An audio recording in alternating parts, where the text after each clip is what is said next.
Good morning, everyone. Good morning. Morning. Welcome to meeting 11. Is this really May? This is May. Next month is June. At the end of another BWC fiscal year, it's hard to believe we've gone a year and haven't seen you in person. So before we start, I want to welcome our friends from the Marion Chamber and ask our BWC Mark Nelson if he has anything from the BWC to share. Mark? You're muted. There we go. Good morning. Can you hear me? Yep. Good morning. Yeah, I got a couple quick updates. Ohio offers workplace vaccination clinics. Ohio's began working with employers to offer workplace vaccinations. So if you guys are interested in that as employers, please reach out to your local health department. May 3rd through the 7th was National Stand Down for Fall Prevention. One thing I always like to implement, always like to say is, you know, as soon as that week's over, we're not really done with fall prevention. So I always take the week or two after, take a pause, take a toolbox talk, take whatever the case may be, and maybe check the equipment, check the SRLs, the lanyards, the harnesses, the anchor points. Make sure that everything's kosher and you're good to go with that. Also, May is national. Oh, I feel like it's Monday, Holly. It's May is National Electrical Safety Month. So there's all kinds of resources out there for that.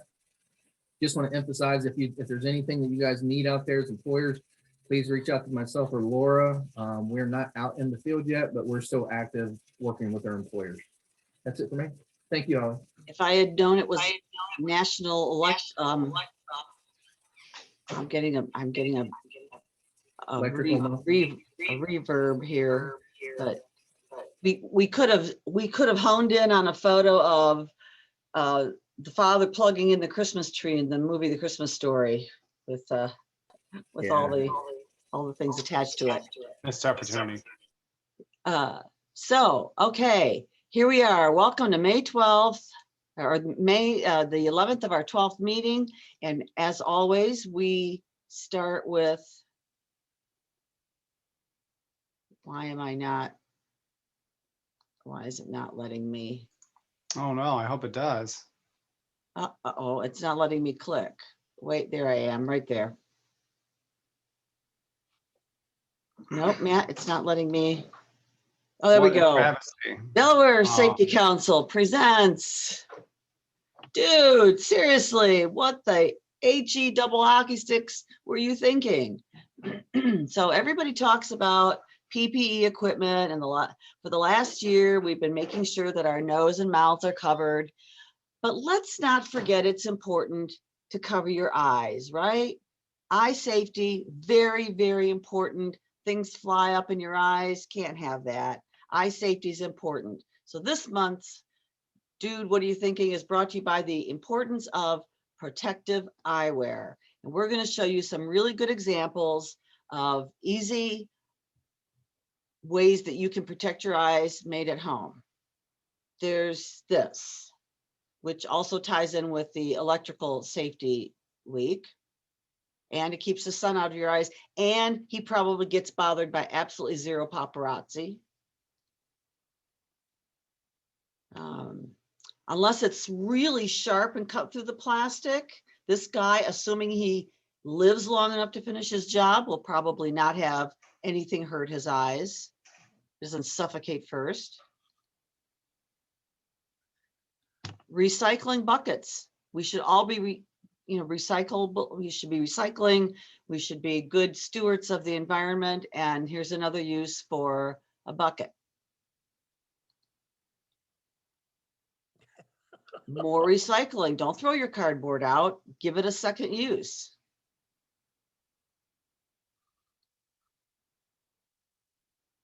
I don't know if this was a frat party or not, but duct tape has 1,000,001 uses. We all know that.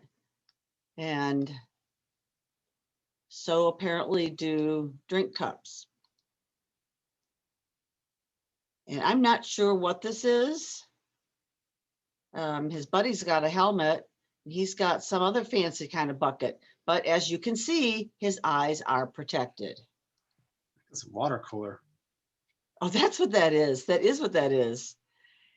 And when you're done reading the newspaper, again, recycling.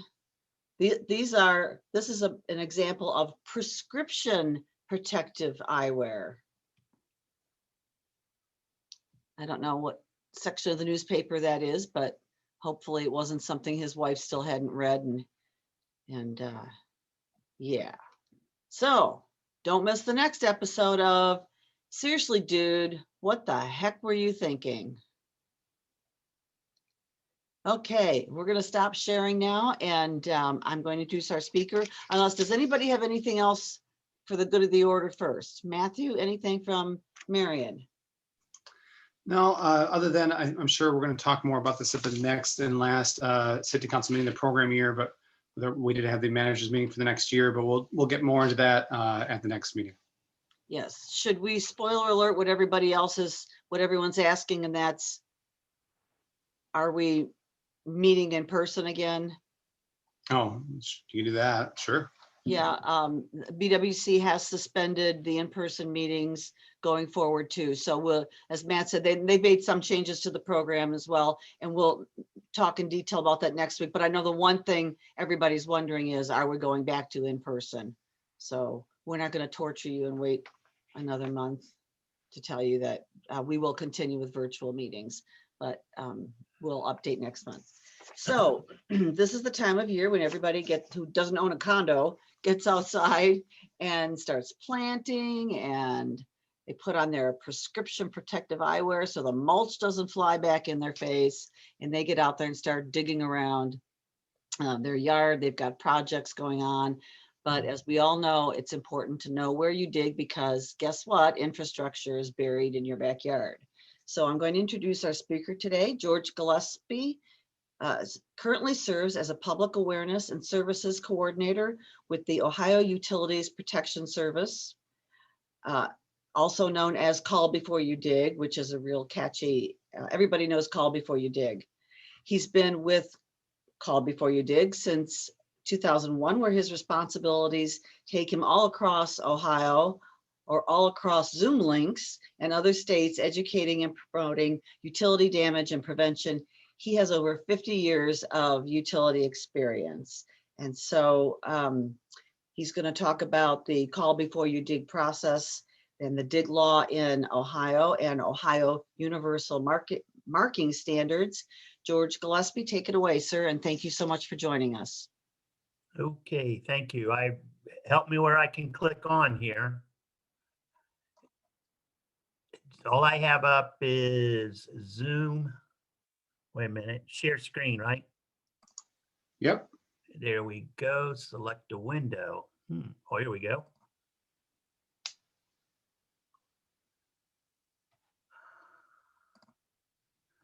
Great slideshow from the beginning. How's that? Can everyone hear me and see the PowerPoint?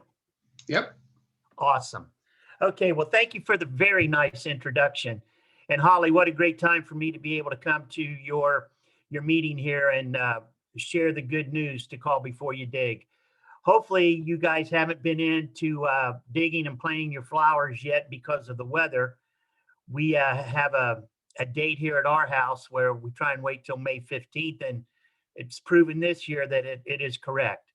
So remember that this talk is for professional excavators, and it is also for homeowners, all of us. So when you're out there planting your flowers, edging your flower beds, please call before you dig, because you don't want to damage any of your facilities. And remember, if you damage them without a ticket, without a Call Before You Dig ticket, you've probably bought and have to pay for the repair.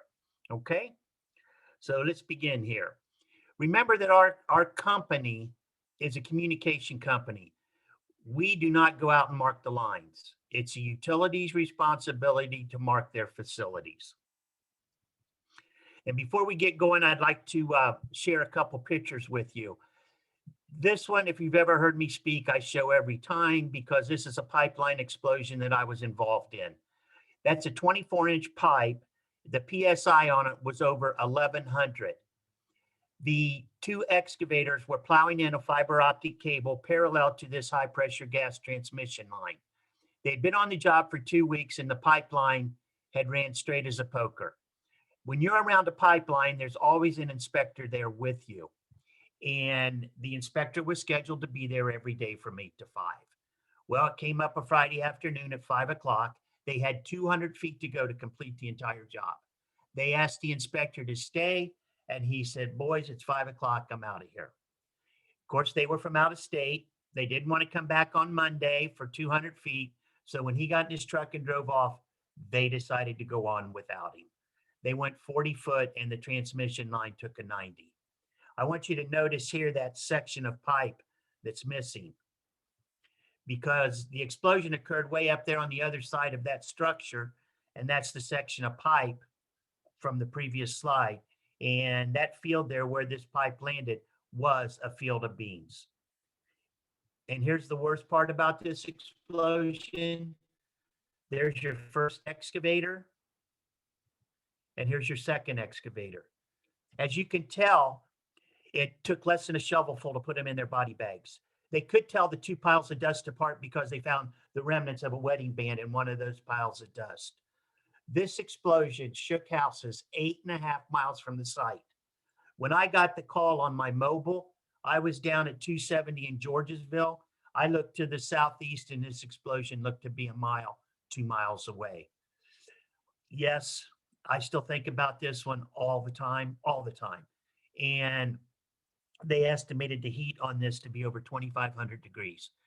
And of course, you know, we're all concerned about pipelines right now because we still want our fuel and our gas to be coming to our stations, and let's hope that gets fixed. Here's one. This is a comical one. We're going to talk a little bit about directional drilling in a few slides. And people, I don't know if you ever noticed, but directional drilling is huge. Today in America, over 75% of the excavations are done with directional drilling. The good part about it is there's no restoration, no restoral, because you don't even know that they're there. This is a directional driller, and I cannot believe this happened, because whenever that head's going, there's always somebody there following it with a machine. But how that operator did not know that he was going through a basement of an office building, can't figure out. I cannot figure it out. So things do go wrong at times. And here's the funny part about this one. As you can see, he's in the basement of that building and he's still throwing the mud to it. He didn't even know he's there yet. So just a comical thing here, that how things do go wrong. Again, somebody needs to be educated on this. Okay, here's what we're going to talk about in the next few minutes. I'm going to tell you a little bit about Ohio 811. We're going to talk about excavator responsibilities, utility owner responsibilities, the marks. I love them, and really everyone will be able to understand them when we're done with this here in about an hour. Types of excavations, and of course, things to remember. OOPS, or Ohio 811, was founded in 1972 in Youngstown, Ohio by East Ohio Gas, Cleveland Illumination, and Ohio Bell Telephone Company. Today we have 1,600 members, but that does not meet my expectations. The Ohio Revised Code states that every utility is to be a member of a one call. I will say this, in Central Ohio, I'm pretty darn sure that we have everyone signed up. Like Holly said earlier, I've been here 20 years and I think I have them all. There is one though that I want to make you aware of. For you guys, if any of you work on the state routes, the interstates, so on and so forth, the ITS group at ODOT, that's the group that maintains the fiber optic all over the state of Ohio. It runs their weather stations, their message boards, their loop signals, all that. They are going to be a member. They have not been a member, and they're coming on by ODOT districts. They are in District 8, which is in Southwest Ohio right now, and they're telling me the rest of the state will be on board in approximately 4 months. George, can I interrupt you for a second and ask you a question? Sure. Please? By membership, that means that utility provides your office, your agency with locations of their infrastructure? Yes, it's so simple. I wish I would have thought of this, Holly, back in the early 70s. When a member comes on board, the easiest way is that they would use a USGS map, and they're the ones divided up into grids, that have the elevations and everything on them. If they're in that grid, they pick that grid. Then you're going to be excavating in that grid. When you call us, you tell us where you're at, that grid will pop up, and that's how we notify them. It's that you call me, when you hang up, I notify the people that are in the grid that you're going to be working in. Is that? Thank you. Are you Yeah, I guess confused? I'm just surprised, and many people on this call probably are not, because this isn't my world. I didn't realize that locations of infrastructure gets to the people who need to know it, to call before you did, via a membership. I assumed it was part of a government agency that they had to report to. I didn't realize it. So your department is self-sustaining then through membership fees, Yes, we're, as you can see there, we're not for profit, right? and it's so simple. Again, when you call me and I send it to the member utilities, they pay a small price for that notice because it's cheaper and safer for them to go out and locate the facility rather than for it to be damaged. Understood. Thank you. Yes, yes. And like I said, I've been working to try and get everyone to be a member so it's safer for us. Okay. Again, we're a free service. We're 24/7, 365. We do not mark lines. Okay. It's the utility's responsibility to do that when I send them that dig notice. Okay. And hopefully you all know what og pups is. If you've ever been in a rural area and saw a big storage tank for oil or gas, or you see a pump out there pumping, they had their own one call. But on January the 1st of 2019, they came under our umbrella, which is a great thing. That makes Ohio a true one call. You call us, we notify their old members, they're now members of us, and we also notify our members too. Okay, that's a great thing. Makes Ohio safer. George, I have one more question. Shoot, You said that it is that the utilities are mandated to be a member of your organization, but they're not all members. Correct. But they're not all members. So where does the liability fall if there's damage from a dig from a utility that is not a member? Okay, great question. Or am I jumping ahead of your presentation? Not really. Well, don't let me do that if you're going to cover it in a bit, but Because questions bring a lot out from back here, and they help. And if you have a concern, I want to fix it for you. But the law states that every utility is to be a member. Okay. There was nothing we could do about this until January the 1st of 2016. The government did get involved, the PUCO. Now today, if you are on a job and there's a non-member, you can file a complaint with the PUCO, and I guarantee you that there will be a member as soon as the PUCO notifies them.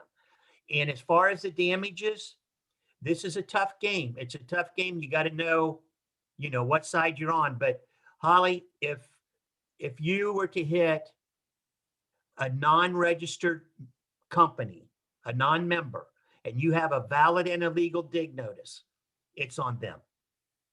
It's on them. Okay? thank you. Hope that answered you. Thank you. What's an excavation?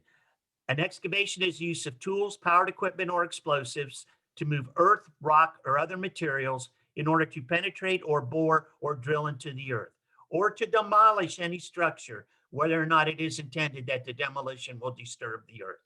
This includes posthole digging, landscaping, sign installation, etc. People, anytime you excavate in Ohio, you should have a dig ticket. Okay, plan your work. How long you going to be there? What type of equipment you're going to be using? How long you're going to be on the job? That all helps, especially when you call our service. And the Ohio Revised Code states that you must pre-mark in white. You can see here on the picture, the lady wanted to plant a tree. She went out there, she put a white circle on the ground. This is where I want to put it.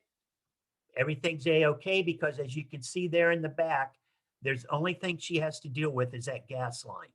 And when the locator comes, that's a set point with that white circle. He has to locate in all directions around that white circle in 25 feet. Okay? Very important, because remember, the faster he can get off of your job, he can get to your next job. But there are 4 times you do not have to pre-mark in white. 1, if you're working on Main Street, but between 1st Street and 2nd Street, that's a precise location. You do not have to pre-mark in white. 2, I'm the locator. I come to your job and we walk your job. You tell me where you're going to be excavating. You don't have to pre-mark in white. 3, the excavation involves replacing a pole that is within 5 feet of the location of an existing pole. And the 4th and final, if your job is in a busy intersection or on a road where there could be a concern with your safety, vehicular traffic, or you putting white paint on the road might confuse a motorist, no pre-marking in white is required. Other than that, we must do it. Okay, we're going to talk about this app here. I have a couple more slides after this, but the reason the app is on there, it's that it says that everyone must call before they dig 48 hours ahead, okay? 48 hours ahead, and you must start that job in the first 10 days. Each excavator has to have their own ticket. So if 3 of us are on the same job at different companies, we all have to call because my utility might be deeper than your utility. So everyone has to have their own ticket. It's real easy to remember. In Ohio, he who has a shovel in his hand must have a ticket number. This is cool. This is, when you call in, this is exactly how the operator will ask the questions, okay? And they all do it the same way, and they do 100% great job of doing that. So on this ticket, what do you feel is the most important 2 things on here? Well, the 2 most important are the county and the place. So this one is in Claremont County, Goshen Township. As soon as you say that to our operator, CSR, they will look that up on the map because over 90% of the time, they are looking on our maps to make sure that they have the exact location that you are going to be excavating in. And if you can see down there on the bottom, I don't know if it's blocked out on mine, but always ask for an additional 25 feet in all directions. And if you've marked it in white, say that also on your ticket for them. Okay, how can you contact us? You can contact us on the internet there with your computer. You can do it on a pad, or again, you can use your phone. Now, this one's pretty cool. There's a lot of information on here, but this is the most important, is the second bullet point. When you call with the dig location, make sure that your description is like an X on a treasure map, okay? You can see here the example. It's in Franklin County, Brown Township, and the intersection they're working in is in Cole Road and Fetter Road. And you can see that little blue circle there. That's where the excavation is going to be. Now, I did not put this PowerPoint together. Our office did up in North Jackson. But what's cool about that little example there, every one of us that's on this talk right now has been at this location. If you go north up the road there, it dead ends into eastbound 70 right around the 90-mile marker. And it's right before you go into Hilliard there. And the reason I like this, and I can tell a story, is there's 2 cell towers there, which I have worked on both of them. So that's a pretty cool I had no idea that they were putting this on here, but it's a place that I've been and worked on. Remember, X on a treasure map is where you're excavating. CSR, these are cool. That's our operator. If you're calling us, remember, listen very closely when that operator says, read your ticket back to you, and you say, yeah, that's where I'm at, submit that ticket. because once you submit that ticket, it is now a legal document and it does stand up in a court of law. So make darn sure it's right. And when you're excavating at work or at home, make sure you always have your reference number, ticket number with you. And today you do, and I'm going to show you how to do it. We notify our members. We do not notify the non-members. In some parts of the state, people that do my job or the excavators have no idea of the non-members. I could show you a way here in a little bit on to look for non-members. But again, here in Central Ohio, we're pretty lucky.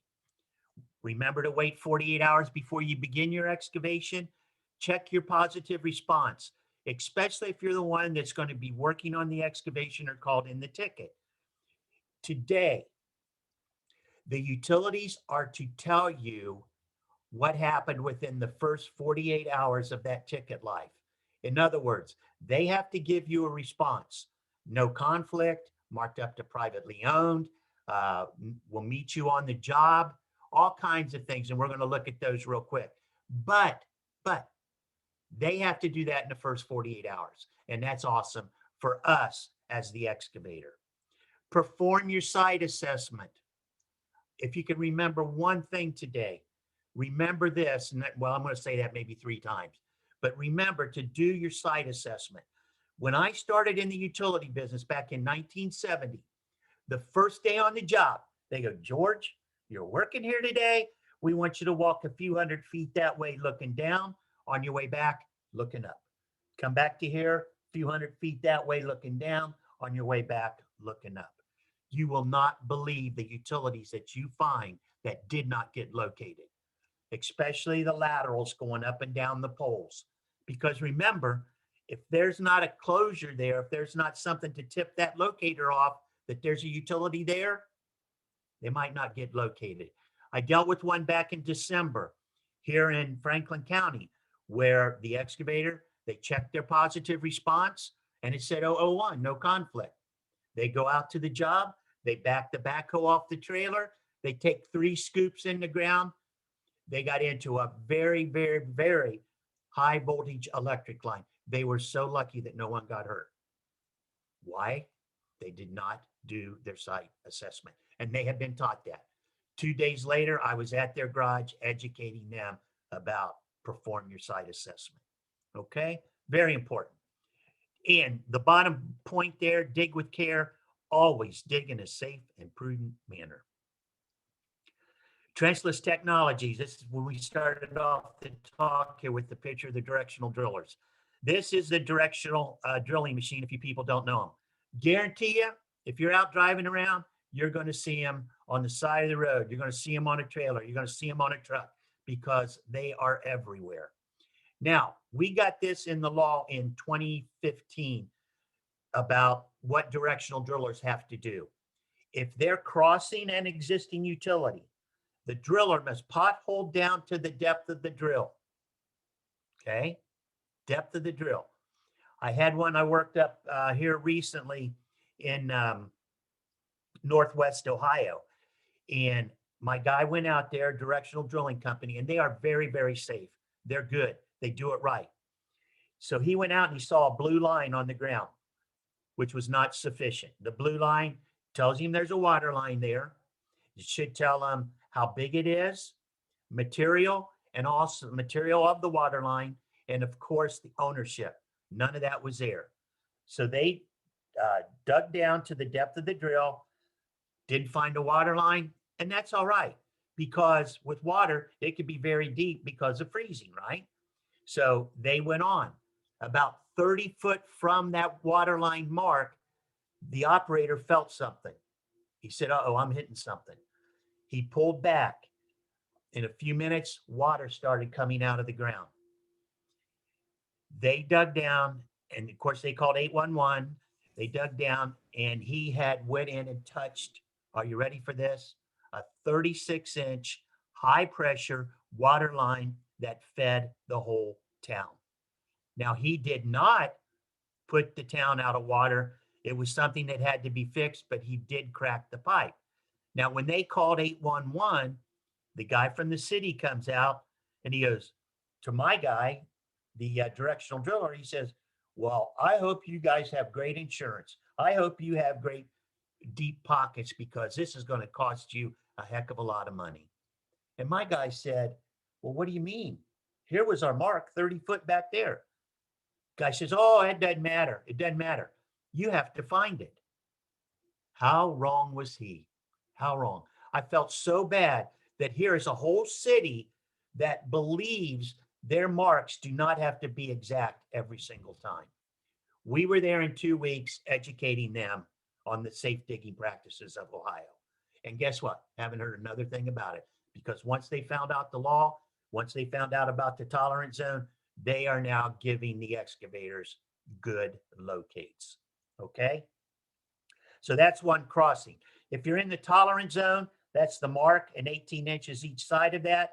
You must pothole at the beginning every 100 feet and at the end of your job. If you're not in the tolerance zone, you must pothole at the beginning and at the end to the depth of your drill. Again, look for these. They are everywhere. Emergencies. At the Ohio Utilities Protection Service, we have 3 types of tickets. We have a 48-hour ticket, we have a 10-day ticket, and we have a complex ticket. You notice I said nothing about emergencies. But in Ohio, it's pretty cool, because if you have an emergency and you have to call us with that, you call in, say, you'll hear the voice recording. If you have an emergency, hit 9. Boom, you hit 9. Then we'll say, if you have an emergency, you're on your way to the job or at the job, hit 3. Boom, you hit 3. You go right to the front of the line. Okay. And then our operator will say, you have an emergency, and of course you'll say yes. And then the operator will read that on what an emergency is. And you say, yes, that's what I have. Okay. And remember, don't tell a little white lie, because we keep your voice, your recording, your ticket for 7 years for your protection. But if you have a true emergency, it goes out that way. And the utilities have an agreement here in Ohio that if it's a true emergency, they will get to you within around a 2-hour time frame. They might call you, they might come to your job, they might call you and say, I'm 4 counties away, my ETA is, or in today's world, you have to check your positive response at around the 2-hour time frame, which we're going to talk about. Large project. This is something new that came on board in 2015. We don't use it that much. I don't see it that much. There was only 12 in the whole state last year. But a large project is now large project / complex job. And it's when everybody gets together before it all starts and you lay out a mutually agreed upon schedule. It's pretty cool. I wish it would be used more, because once it starts like this, everything flies so much easier, so much easier. Something to put in your memory bank. Okay, design tickets. This is one of my passions. George, can I interrupt you again? Back to your previous slide. When you Yes. say large projects, are you saying that in a large development project, and I'm not sure how you define large, but there isn't a pre-construction meeting that identifies all the lines before they start with their retention ponds, et cetera? Yes, that great thing. See, that large project, we switched that to complex project, because it doesn't have to be a long job. It doesn't have to be a huge job. It could be complex. Like we had one here in Columbus that was only 4 blocks long, which became a complex project. And we had a meeting, beforehand. What this does, Holly, and it is like a pre-con meeting. It really truly is. But the way to work it is when you have the prints, okay? You're ready to begin. And to this meeting, you invite the contractor, the subcontractors, the locators, every utility, the municipality. Everybody gets on board. The reason it's harder is because you have to find out who everybody is before you start. Okay. So really it's a step above, in my opinion, of a pre-con meeting because you have to do all the legwork before. I'm just surprised that that kind of pre-con meeting isn't standard in development, in the development world. I'm really Most- surprised to hear that. Yeah, most of the time they are, but it's not, it always sometimes does not take place. Thank you. Great question. And now here's the one that is one of my deep passions. It's a design ticket. Everything, guys, and you know, has a designer involved. You're taking a 2-lane road, making a 4-lane road. You're building a new shopping center. You're building a new subdivision. So the designer calls in for a design ticket.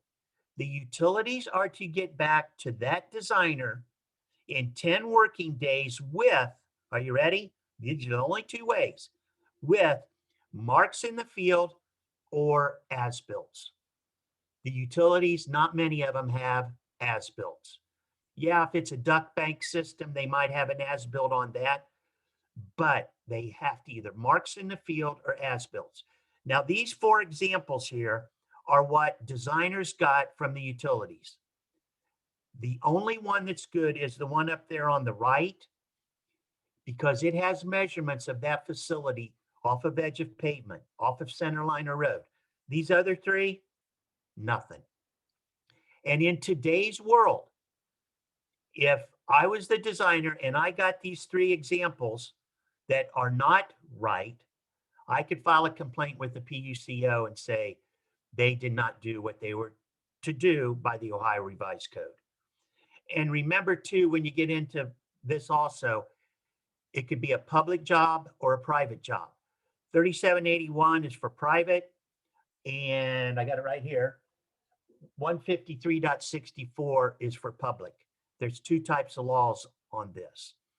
But this is one of my passions. I hope I can get this fixed because in my opinion, not every utility has been doing it right since day one, which would be 1972. George, can I interrupt you yet again? Yes. Some of us know what as-built are, but some folks on our call might not know what an as-built is. Okay. An as-built is when the facility was buried, they would take measurements off of something. Like, let's say out here in the street, we have a gas line, not in the street, but in the tree line. They would mark on their prints that the gas line is 3 foot off a curb. They would also take where you turn your gas on and off, that little box right there. They would also have a mark for that. And like the question too, Holly, that I gave, or the answer earlier, the duct banks that are in all towns where all the cables run through and then they go into a manhole. Back in the day, we used to take elevation marks every 25 feet. Today, we're lucky if we get one every 100 feet. But that's a good example of an as-built, in my opinion. Any other questions? Okay. Okay, things to remember. You know to call before you dig. You know to check your positive response. We're gonna see that. Preserve your marks so you don't have to call us back. Don't work off someone else's ticket. That's piggybacking. Utilities may not run in a straight line. This is great. Remember, we started off talking about transmission lines. Federal law states that when a transmission line crosses a road or a street, by federal law, they must put a matchstick on one side of the street and a matchstick on the other side of the street. A matchstick is those tubes that say who owns the transmission line, the product it's carrying, and their telephone number. Okay? They must do that. But what you have to remember is the matchstick does not have to be sitting right on top of the pipeline. It's going to be real close. Okay? That's warning you that there is a transmission line there. Dig with care, let them know you're there, and I guarantee you someone will be there with you. And since there's people on here from Marion County, usually the easements for pipelines are, at least 75 feet, but you have one there at the golf course, at your golf course there, Marion County Golf Course, It's only 30 feet. That's very small for a transmission line easement. Okay? And do not assume depth. What does Ohio say about depth of a utility? In Ohio, depth of a utility is only guaranteed on the day of installation. Everything has a recommended depth on that day, but it's only guaranteed until midnight. So when you think about depth of a utility, I want you to please remember this. It can be anywhere from heaven to hell. And most of the time it's closer to heaven. That's how they get by burying your telephone drop, cable TV drop this deep. Okay? And when you call us, how long's your ticket good for? In Ohio, the paint and the flags are good forever as long as you maintain your marks. You must start that job in the first 10 days. And of course, if your marks are gone, you got to call us back and there's a 48-hour downtime. Okay? So that's why people maybe call ahead and say, hey, need a refresh on this, a refresh on this. That's how they keep their marks. No one wants a 48-hour downtime. And remember to report all damages. Okay? If you nick it, scrape it, bend it, let them know. They want to fix it then. They don't want to fault in 6 months, 12 months, or 18 months. Let the utilities know. They will thank you. Okay, we've been talking about excavators.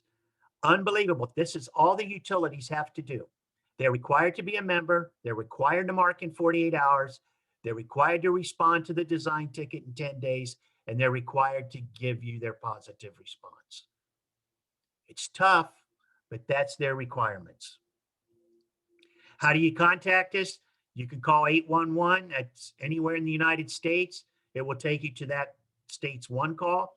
You can use the iDig process. That's remote ticket entry. That one there's for professional excavators. Takes 30 minutes of training. Or you can use eDig at home. No training involved. It's just a couple of screens. Type it in. Boom. We will be notified and we'll send it out to utilities for you. Here, we get to talk about the app, which I love. People, put this on your phone. It's free. You just go to Ohio 811 or type that in your app, and this will pop up. My favorite, and I use it every day, you can see on there near ticket. This is an example. So when you hit near ticket, you are going to pick up every utility that was called into us in the last 28 days within 1,000 foot in all directions of your phone. Okay? That's cool. So we hit it here, and we're using an example in Marion, Ohio. So there's the ticket that went to the world. Okay? There's where the excavation's going to be, where that blue spot is on the map. And here's what we've been talking about, the positive response. On this ticket, this is what the utility said. Wide open west, right at the beginning, no conflict. 001's and no conflict. The only conflict we had was Ohio Edison had to go out and mark their facility. This is all on your phone. And guess what I call this? Nosy neighbor. Because if I come home tonight, there's a bunch of paint and flags in the neighborhood, I'm going to pull off the side of the road. I'm going to hit my near ticket, and I'm going to know exactly what's going on. Okay? Now, you can also see positive response there. That's if you want to check it from somewhere else with not being within 1,000 foot of your phone. You can do this from the computer, your phone, whatever. You type in your ticket number, and this is how it looks there on the right. It's the same thing that's on your phone. That's positive response. If you have a ticket, please, please, please check it, because if there's a 999 on there, it means they didn't even look at it, the utilities. What I would do, I would recommend calling us back. Why isn't the telephone located? That's showing that you have a concern to not cause a damage. And doing that second call, good faith call, goodwill call, in my experience, has always won in a court of law. Make sure you do it. Here's some good marks. Now, and this is what I was talking about. I love the marking standards. Okay. This is some good marks here. When they mark, they must use the right color of paint. If it's bigger than 2 inches, they should tell you. They should tell you material type, and they should also say ownership. Okay? Here's the one on the right. you could see that it's less than 2 inches. So your total tolerance zone is 18 inches each side of that mark for 36 inches. If you hit it in that 36 inches, you bought it. Remember, the mark is the approximate location of the facility. What they're telling you is that it's in that 36 inches. Okay? Here's the duct bank, which we've been talking about. That tolerance zone, you would add the 24 to the 36 for a 60 inch. Again, if you would hit or damage something in that 60 inches, you bought it.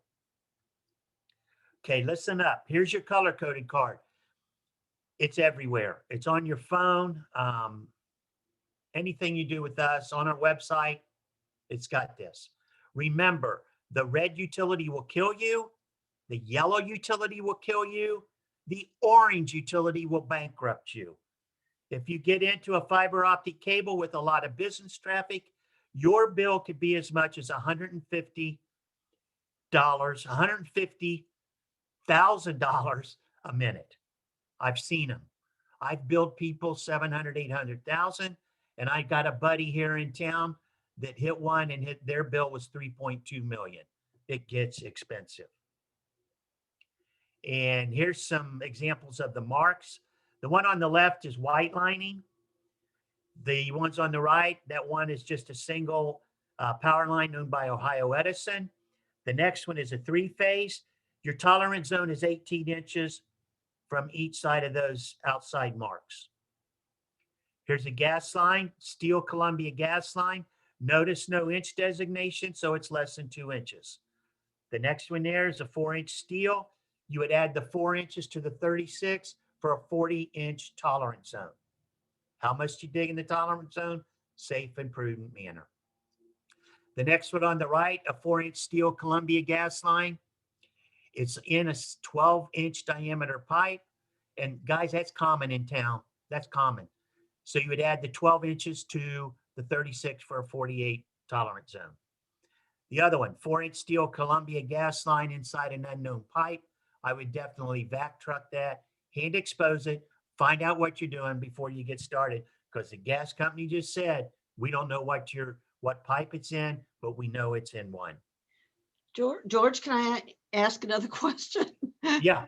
Are these industry standards? I mean, well, would these standards, if I were in North Dakota, would I see the same standards? That's a good question. Every state has their own laws. Oh, goody.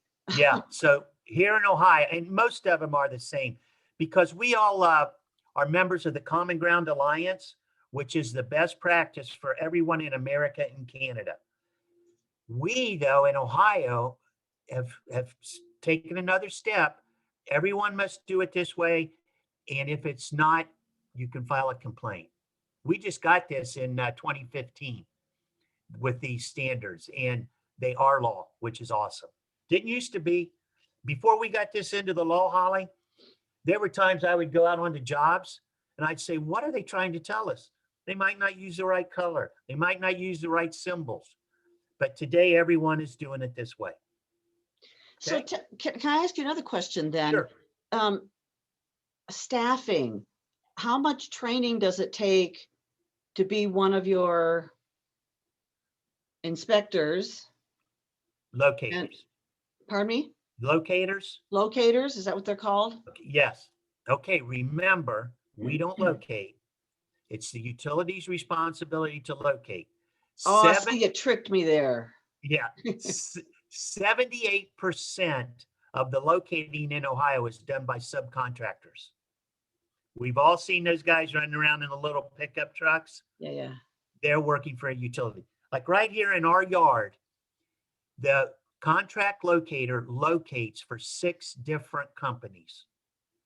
When they come to my yard to locate at our house, he's usually here around an hour and 20 minutes because he's locating for 6 companies. So how large is your staff then? Our staff right now, we have around 70 operators. Probably 20 of those are summer help. And we have like myself in the office, and I believe there's another 15. So right now we're running it probably with around 90 people. So And we're, what kind of training is there? Is this a position that needs a certification, or is it OTJ? uh, on-job training for the operators. They're they're trained for like, gosh, like a month.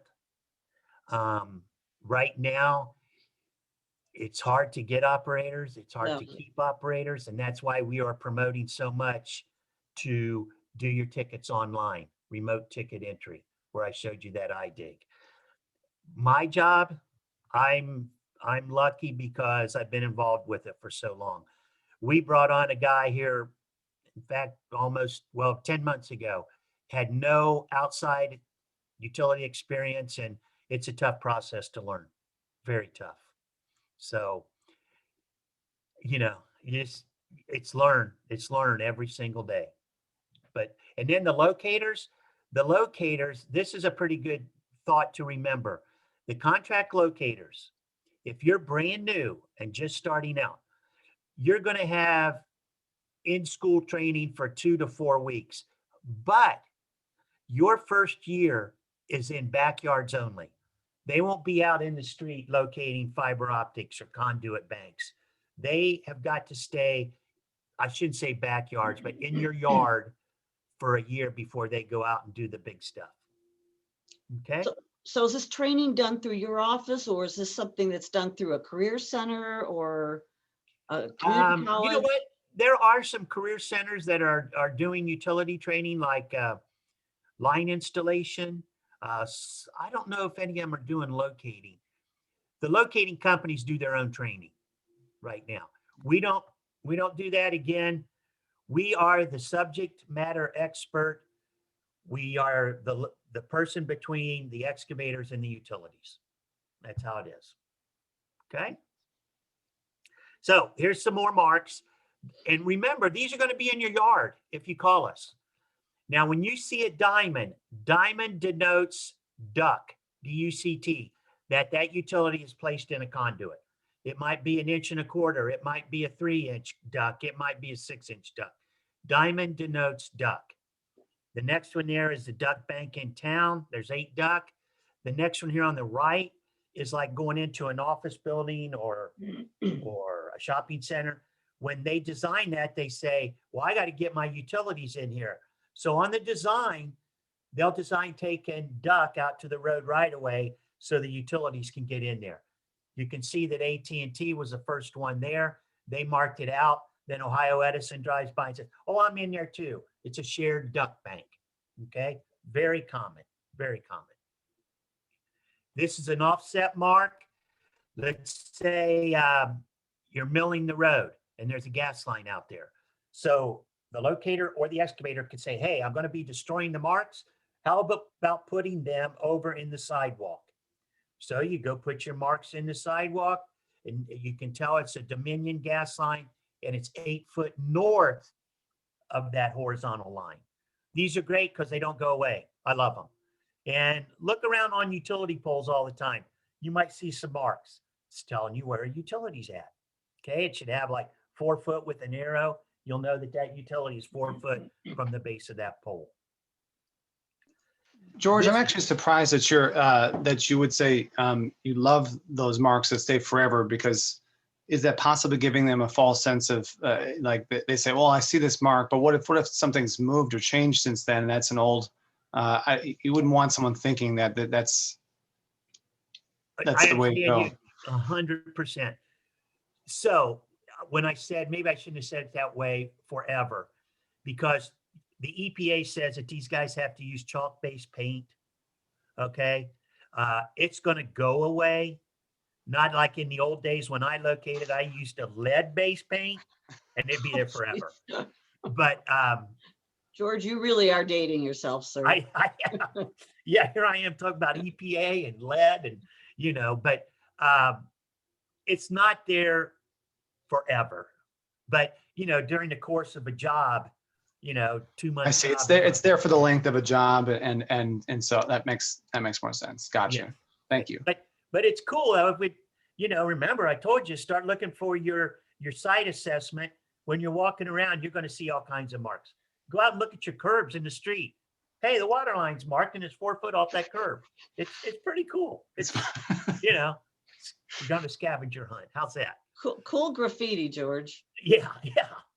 We just don't want too much of it because of, they call it when there's too much markings, it's urban graffiti. Right. And the city of Toledo did a big article on it in their paper. They just laid new brick sidewalks and some locator went out there and just, Oh, no. luckily it was chalk paint, luckily. But yeah, he got reprimanded for that. This is cool. The M, now this is new. It just went into the marking standards 2 years ago. The one here on the left is for a gas line. The M denotes that was located by an as-built. Okay, so just remember, M with a circle, located by an as-built. The one on the right, another utility located by as-builts. Okay, and I can back this one up. Here in our front yard, we had 2 Bradford pear trees in the landscaping, right? Beautiful trees, beautiful. Of course, we all know when they get to be around 20 years old, big wind comes by, gone. That happened. Not in the same storm, but within 2 months, we lost both of them. So the one here on this side of the house, I went out and I said, gosh, darn it. I said, I know that gas line's there. So I called up Columbia Gas and I said, hey, do you guys have an as-built on my house? And she goes, let me check. She comes back in 2 minutes. She said, George, we do. She said, go to that corner of the house, pull out a tape 44 feet and go 3 foot that way. And I'll be a son of a gun. That shutoff was right there. Perfect. It was about that far under the ground line. Okay. So in my experience, M with the circle works. The as-builts work because that shutoff in my meter was a perfect straight line right where the tree was. And guess what? We could only get rid of half of the butt of the tree there, the stump. So if you see it, in my experience, it works. So about finished up here. Any questions from the group? Surprise, I have one. Okay, Let me have it. This is a kind of a weird question, but in the development world, in the fiber optic world, there's a real level of secrecy about whose fiber optic lines are where. And it's part of the economic development world. Does that play a role in your world at all? I mean, I'm not even sure what I'm asking because obviously they wouldn't say, no, you can't tell us who you are, where you are, or who you are, but they have to be identified before you dig as well. So does that has the fiber optic world asked for anything different from you than the other utilities? Well, Holly, that's a great question, and it's two-sided because really the fiber optic world, that's huge. But what about the transmission lines? Right. Okay, so before 9/11, the transmission companies used to give the fire people, the EMS people, they would actually physically give those prints of where they are with as-builts to those companies. Okay. Now, I remember being in a meeting back in 01 or 02, and the engineer for the county says, I demand that you give me those. I demand that you give them to me. I got to know where everything's at. And the guy from the pipeline company stood up and said, sir, 9/11 has changed everything. If you want to know where they're at, call us. But what if there's an explosion? Call us. We'll be there. Now, on the other hand, you call in a ticket. Now, if it's a transmission line, they're going to call you back and say, what do you want? We'll meet you there. We'll help you. Okay. We will hold your hand on a transmission line. On fiber optic, it all depends of the importance of it. they might meet you on the job and talk about it, or they might go out and market like a normal cable or fiber optic. So your answer to your question was two-sided. They don't pass out prints and maps, but some of them, they'll go out and mark them. Does that make sense? Mhm. Now, there's a duck bank that goes all the way around Columbus. Okay. And I know where it is, but in that duck bank, there are 17 different fiber optic companies. Let me tell you, if anyone's close to that, they know. They know. It might be marked, but they know when someone's working around it. So I answered you two ways, but what I told you is exactly what happens. Thank you. Yeah. You're welcome. George, our internet cable line to our home, like you said, was put down like every time that our landscaper mulches or trims around our edge line there, they cut it. Like it's consistent, like every single time, and the utility folks will come out, they'll repair it and leave it. I mean, it's sticking up out of the ground right now in a loop, orange loop, so that our landscaper knows not to cut it. Whose responsibility is that to see that be buried more, or can I bury it more? Or first of all, before your landscaper comes, he should be calling and have it marked. That's his job. Remember, he's got the shovel in his hand. It's not your job to call in. It should be marked. Okay, I would recommend that to him. And yeah, if you want to take a few minutes to bury it deeper, you can do that. You can do that. But I would want to call. I would need to call first to. Yeah, you should. That way you'll know exactly where it is too. Okay. Yeah. Awesome. I'll tell you a quick story. And this was before I started working at Ohio 811. But my wife would do the same thing when she would edge around the flower beds, and she cut it a couple of times. But for me, I knew how to put it right back together. So I'd put it back together. And with that, I'd have a click it on each end, where you splice it. Well, the one end that I would put in the mulch, I just covered it up with mulch every year. And I'd say, honey, here it is. I would lift it up for her, and she would know exactly, then wouldn't cut. But that happened twice before I figured out my little protection service there. So, yeah. And this is not in the ground, but it's tree related.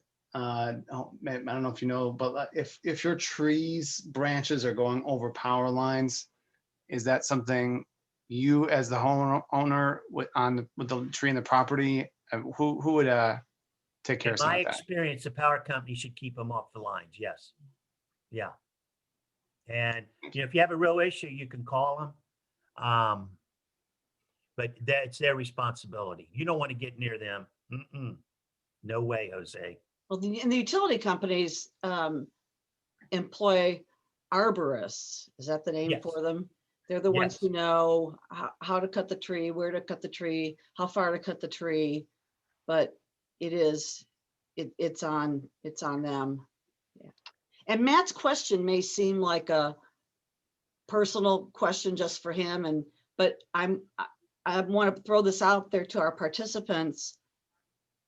Anybody else out there experience the same thing that Matt's talking about? Because your presentation isn't just about big development, it's literally in your front yard. Truly.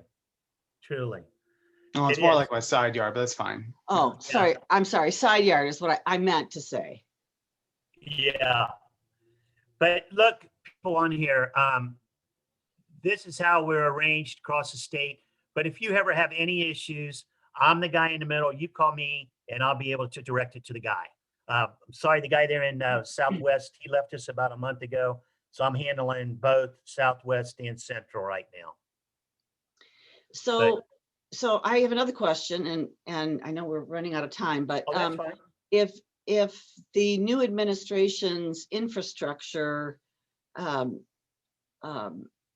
initiative moves forward, is your agency just kind of having casual conversations right now about how that will impact your agency? Because it's not going to happen tomorrow, but it's going to happen down the road. We to use this term, we get up early and we try and stay on top of it. And plus our utilities do, our members. And the way we're ran, we're not for profit, but we have those 17 trustees. I'm sorry, 21 trustees. And they keep us aware of everything and they bring their concerns to the table for everyone. Okay. Because if the federal infrastructure initiative moves forward, it's going to mean jobs and training and shortage of those, the jobs and the training necessary to enact the initiatives. And it will certainly impact your world, as I know here in central Ohio, development is so fast and so furious that it's backed up, the costs are going up. It's it would keep your agency pretty busy, I would imagine. Yeah, and when that does hit, because we're doing it right now, we're out there educating everyone about that complex ticket. Hey, let's all talk about it before it goes. You know, let's all get on the same page, and we educate people on that every single day. Well, George, So- thank you so much. Does anybody else have it? I don't see it. You've given me a lot of new slides though for a new, what the heck were you thinking? Yeah. I think that we need to have a dig one, especially the one that went through the basement. We'll have to steal that one. When you said that it goes through anything, you were right. So, Right. so People, we may have a new segment. yeah. If you need me, call me. But here's what I want you to look at. Go to your app store, put in Ohio 811, and really you can do everything on your phone. And like if you need me, you know, you just go to that little map of Ohio. And also right here, it's called the excavator manual. All that color codes and marking standards, they're all in that excavator manual. The dig law's on there. It's just awesome. It's an awesome app. So please put it on there and you'll say, thanks, man. That's pretty good. Thank you, George. And it's clear from your phone background that you live this life. Your passion is definitely been with this program for a long time. Thank you very much. Great presentation. My pleasure, really. It's my pleasure. Thank you very much. Appreciate it. Okay. Anybody else have anything, as if there was anything left unasked? Sorry, I'm a bit of an engineering geek and I find infrastructure kind of sexy. So that's just kind of me. I find it very interesting. Yeah. It's my passion. It really is. Yeah. Well, thank you, everyone. Next month is Marion will be bringing us. Matt, TBD. do we have a topic yet, or is it TBD. TBD? Okay, good. So thank you so much, George. Appreciate you being here. Thank you for all you do, keeping us safe. And it was very nice to meet you, and everyone else. Have a wonderful weekend. No, this is only Wednesday. Yeah. But, so take the rest of the week off. I'm with you. You're welcome. Thank you all, and be safe, everyone. Thank you. Thank you. Thank you.